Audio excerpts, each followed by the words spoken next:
In today's video, I'm going to be teaching you how to craft and use the new Calibrated Sculk Sensor in Minecraft. To craft the Calibrated Sculk Sensor, you're going to need to grab a Sculk Sensor, which you can obtain from a deep dark biome. You will also need 3 amethyst shards, which you can get from geodes all around your world. Once you have those items, you will then want to open your crafting bench. Place your Sculk Sensor directly in the middle of your crafting bench. Grab your 3 amethyst shards and place them in a triangle above and around the Sculk Sensor. As you can see, we have now crafted our Calibrated Sculk Sensor. The way the Calibrated Sculk Sensor works is actually pretty similar to the normal Sculk Sensor initially. Sculk Sensors will trigger redstone when a vibration occurs within its range. However, the Calibrated Sculk Sensor has a radius of 16 blocks instead of the Sculk Sensor's 8 blocks. There is also a 2-second cooldown on normal Sculk Sensors, but Calibrated Sensors only have a 1-second cooldown. Normal Sculk Sensors will go off an output, so a comparator and a piece of redstone. As you can see, it is dishing off a signal. However, the Calibrated Sculk Sensor requires an input.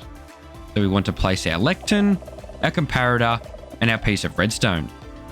The Calibrated Sculk Sensor can detect 15 different motions. These are the 15. Movement, landing on a surface, using an item, gliding with an elytra or unique mob actions, dismounting or equipping, mounting or interacting with a mob, damage to mobs and players, drinking and eating, blocks deactivating, blocks activating, blocks changing, non-wool blocks being destroyed, non-wool blocks being placed, mobs and players teleporting or spawning, mobs and players dying or explosions. So now that we have our lectern right here, we want to place our book directly on the lectern. As you can see, it is detecting my movement, which is what the page is set on. If we were to turn this page over to page 2 and say landing on a surface, the movement is no longer detected. It is only detected by the normal Sculk Sensor. But if we were to jump, we are now landing on a surface, which is what our book is set to. We now start to output a redstone signal.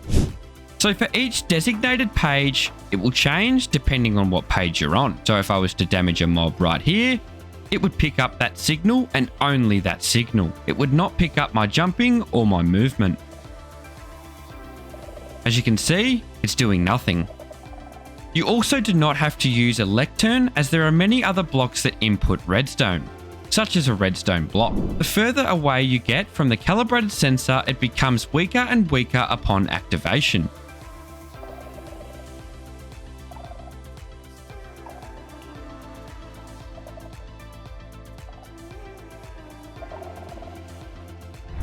If the sound of the sensor is something you don't want to hear all the time, that is completely okay. Because luckily for you, the Sculk Sensor, or the Calibrated Sculk Sensor, is actually waterloggable. Meaning once the sensor is filled with water, vibrations will continue, however the sound will be blocked. To mine the sensor, you will need a Silk Touch item, however the hoe has proven to be the fastest. If you don't use a Silk Touch item, you will just get XP. So that is how you craft and use the Calibrated Sculk Sensor in Minecraft.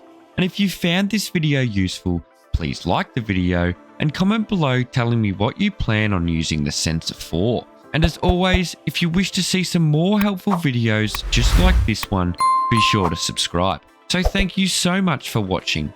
A special thanks to my Patreons. Hope you have a wonderful day, and I'll catch you in the next one. Bye!